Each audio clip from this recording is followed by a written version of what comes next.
My father had a very active imagination, and I'm not sure still to this day what he made up and what was real. But he also romanticized a great deal. So he saw people in their very best light, but he also saw their defects as sort of blown up in a way that made them epic and fascinating, and that's how he built characters. On the other side of that is his characters that he created, he really believed were, in a sense, real.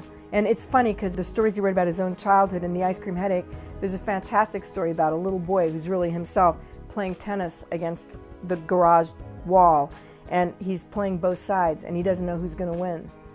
You know, and he's made up these entire stories for these heroes of this championship tennis game. And he doesn't know who's going to win, and to him that's the whole game, is not knowing who's going to win.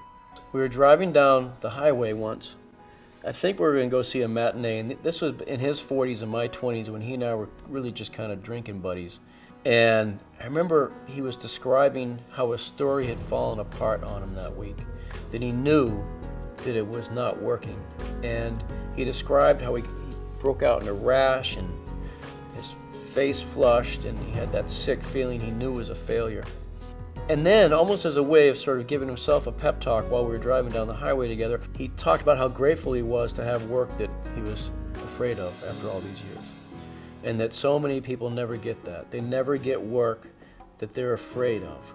They go to their cubicles and they punch their clock and they make their money and they work for their weekends and they're dead inside. But there's something really special and quite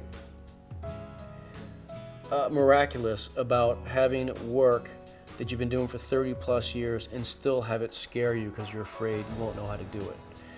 And I think that's one of his most lasting gems for me, and it helps me when things are going tough creatively on my end.